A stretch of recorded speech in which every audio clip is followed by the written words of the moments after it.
Hi friends, మా star home మేకర్కి స్వాగతం. ఎలా ఉన్నారు ఫ్రెండ్స్? చికెన్ వండుతున్నా. దానికోసం కళాయిలో నూనె పోసుకొని సన్నగా తరిగిన ఉల్లిగడ్డ ముక్కలు వేసిన తర్వాత అది పుదీనాకు, కొన్ని పచ్చిమిరపకాయలు 2, కొంచెం కొత్తిమీర ఉంటే వేసేసిన మొత్తం కలబెట్టుకొని కడిగి పెట్టుకున్న చికెన్ ముక్కలు దాంట్లో వేసేసుకోవాలి. అవి కూడా కలుపుకొని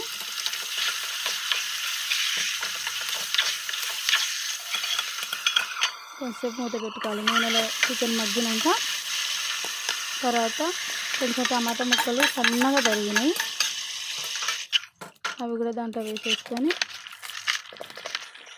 తర్వాత దొడ్డుప్పు, కారం,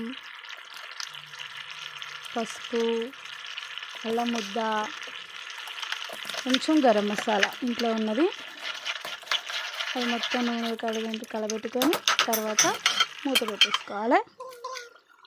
దానికోసం నేను మసాలా రెడీ చేసిన ఒక దాల్చిన చెక్క, 2 లవంగాలు, కొన్ని మిరియాలు, 2 యాలకులు అన్నీ వేసి తర్వాత బాదం పప్పు, తర్వాత జీడిపప్పు 2 మొత్తం మిక్సీ పట్టేసుకొని దాంట్లో వేసేసుకోవాలి. మసాలా అన్నమాట ఇది కలబెట్టుకొని కూర కొంచెం దగ్గర అయినాక దించేసుకుంటే అయిపోతాయి ఫ్రెండ్స్, నేను వండిన చికెన్ కూర.